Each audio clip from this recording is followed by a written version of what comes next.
Hello అందరికీ welcome back to శ్రీవాణీస్ kitchen.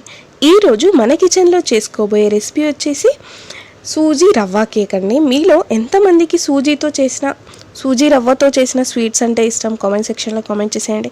And ఇంట్లో పిల్లలు ఎప్పుడు స్వీట్ అని కేక్ అని అడుగుతుంటారు కదా, సో వాళ్ళకి ఇలా 10 minutesలో ఈజీగా చేసి పెట్టేయచ్చు. సో ఇప్పుడు వీడియోలోకి వెళ్ళిపోదాం.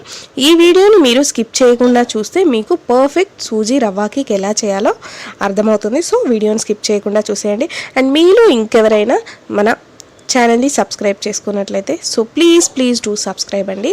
ఇప్పుడు ఒక కడాయి పెట్టేసుకొని అందులోకి ఒక 2 స్పూన్ల నెయ్యి వేసేసుకోండి. ఈ కప్తో ఒక కప్ ఆఫ్ రవ్వ వేసేసుకోండి. ఇది కరెక్ట్గా 250 grams అండి రవ్వ. దీన్ని మంచిగా నెయ్యిలో కలుపుతూ బాగా వేయించుకోవాలి. జస్ట్ ఒక 2 to 3 minutes మంచిగా వేయించుకుంటే సరిపోతుంది, పొడి పొడిలాడేంత వరకు. అండ్ మనకి నాట్ ఓన్లీ పిల్లలు స్నాక్స్గానే కాదు, మనకి ప్రసాదం కింద కూడా చేసేసుకోవచ్చు ఈజీగా, ఇన్స్టెంట్గా. టైం కూడా చాలా సేవ్ అవుతుంది. సూజీతో ఏదైనా చేయాలంటే చాలా ఈజీగా చేసేసుకోవచ్చు అండి.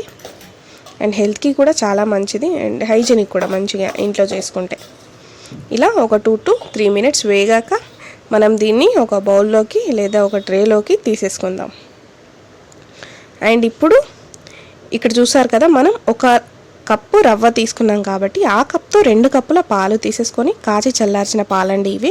అందులోకి మనం వేయించి పెట్టుకున్న రవ్వని ఇందులోకి యాడ్ చేసేసుకొని మంచిగా ఉండలు లేకుండా కలిపేసుకుందాం. అండ్ సూజీ రవ్వతో ముందు ఏం రెసిపీస్ చేయాలో మన కామెంట్ సెక్షన్లో కామెంట్ చేసేయండి. ఇలా ఉండలు లేకుండా బాగా కలిపేసుకొని పక్కన పెట్టేసుకోండి. ఇంకా నేను ఇక్కడ కలర్ ఏం యాడ్ చేయట్లేదు. మీకు నచ్చితే ఏదైనా కలర్ కూడా యాడ్ చేసేసుకోవచ్చు. కలర్ఫుల్గా ఉంటుంది, పిల్లలకి ఇంకా అట్రాక్టింగ్గా ఉంటుంది, మంచిగా తినేస్తారు వాళ్ళు. చూసారు కదా, ఇంతే. దీన్ని కలిపేసుకొని పక్కన పెట్టేసుకుందాం.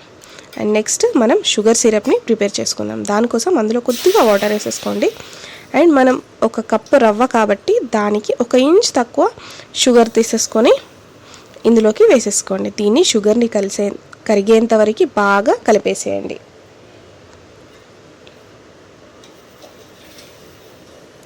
జస్ట్ షుగర్ కరిగితే సరిపోతుంది, ఎక్కువ అనకం రావాల్సిన అవసరం ఏం లేదు. అండ్ ఇప్పుడు ఒక 1/2 స్పూన్ ఆఫ్ ఇలాచీ పౌడర్ యాడ్ చేసేసుకోండి. అండ్ మీకు ఇంకా పర్ఫెక్ట్ ఇంకా కేక్లా టేస్ట్ అట్లా రావాలంటే vanilla essence or butterscotch essence, మీ దగ్గర ఏదైనా ఎసెన్స్ ఉంటే అది వేసేసుకోవచ్చు. ఇంకా పిల్లలు ఇంకా ఇష్టంగా తినేస్తారు. ఇలా ఒక పొంగు వచ్చాక మనం కలిపేసి పెట్టుకున్న పాలు ఇంకా రవ్వ మిక్స్ ఉంది కదా, దాన్ని ఇందులోకి యాడ్ చేసేసుకుందాం. ఇంకా మీకు తెలుసు కదా, నార్మల్గా ఒక పొంగు వచ్చిన తర్వాత ఒక వేడి తగిలినాక దగ్గరకు వచ్చేస్తుంది ఇదంతా ఉప్మా, సేమ్ లైక్ ఉప్మా లాగా. తొందరగా హై ఫ్లేమ్లో పెట్టేసుకొని చేసుకోండి, తొందరగా దగ్గరకు వచ్చేస్తుంది. అండ్ ఇప్పుడు అవైలబుల్ ఉంటేనే కొద్దిగా సాఫ్రాన్ వేసేసుకోండి, అదే అండి కుంకుమ పువ్వు. అండ్ మీకు నచ్చితే కలర్ కూడా వేసేసుకోవచ్చు, బట్ ఆప్షనల్, మ్యాండేటరీ ఏం కాదు. మీకు ఏ కలర్ అవైలబుల్ ఉంటే ఆ కలర్ వేసేసుకోవచ్చు. నేను ఇక్కడ ఏం కలర్ యాడ్ చేయట్లేదు, జస్ట్ సాఫ్రాన్ యాడ్ చేశాను అంతే. చూసారు కదా, ఇప్పుడు మూత పెట్టేసుకొని జస్ట్ ఒక 2 minutes అంటే 2 minutes వదిలేయాలి అంతే. ఇంకా కంప్లీట్గా మనకి రవ్వ అనేది ఉడికిపోతుంది. చూసారు కదా, మొత్తం మంచిగా ఉడికిపోయింది. మనం ఇప్పుడు దీన్ని పక్కన పెట్టేసుకొని, మీ దగ్గర కేక్ మోల్డ్ అవైలబుల్ ఉంటే అందులో కూడా చేసేసుకోవచ్చు, లేదంటే ఇలాంటి రౌండ్గా ఏదైనా గిన్నె తీసేసుకోవచ్చు. దానికి కింద మంచిగా నెయ్యి రాసేసుకోండి. ఇలా కట్ చేసి పెట్టుకున్న డ్రై ఫ్రూట్స్ ఉంటే డ్రై ఫ్రూట్స్ యాడ్ చేసేసుకోండి. మీ దగ్గర ఏ డ్రై ఫ్రూట్స్ ఉంటే ఆ డ్రై ఫ్రూట్స్ యాడ్ చేసేసుకోవచ్చు, అది ఇదని ఏం లేదు. సో ఇలా యాడ్ చేసేసుకొని మనం ప్రిపేర్ చేసి పెట్టుకున్న స్వీట్ ఉంది కదా, దాన్ని ఇందులోకి యాడ్ చేసేసుకుందాం. సో దట్ మనకి పిల్లలకి కూడా పర్ఫెక్ట్ కేక్ షేప్లో వస్తుంది, వాళ్ళు కూడా అట్రాక్టింగ్గా మంచిగా తినేస్తారు. బట్ టేస్ట్ కూడా చాలా చాలా బాగుందండి. ఖచ్చితంగా మీరు కూడా ట్రై చేయండి. ఇలా ఒక్కొక్క స్పూన్ వేసుకుంటూ మంచిగా స్ప్రెడ్ చేసుకోండి. క్రాక్స్ ఏం రాకుండా మంచిగా స్ప్రెడ్ చేసుకుంటే మీకు క్రాక్స్ ఏం రావు. అండ్ నేను ఇక్కడ డైరెక్ట్గా స్పూన్తో ఇలా అడ్జస్ట్ చేస్తున్నాను.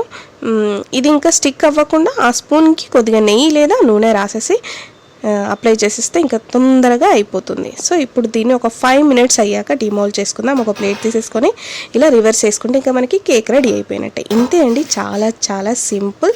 మీకైతే ఖచ్చితంగా నచ్చుతుంది. తప్పకుండా మీరు కూడా ట్రై చేసి ఎలా వచ్చిందో మన కామెంట్ సెక్షన్లో కామెంట్ చేసేయండి.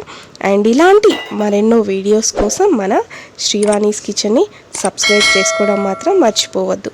అండ్ మీకు ఇంకా ఏమైనా రెసిపీస్ కావాలంటే మన కామెంట్ సెక్షన్లో కామెంట్ చేసేయండి. వీడియో చూసి వెళ్ళిపోకుండా ఖచ్చితంగా కామెంట్ చేస్తారని అనుకుంటున్నాను. థ్యాంక్ యూ అండి. Thank you for watching.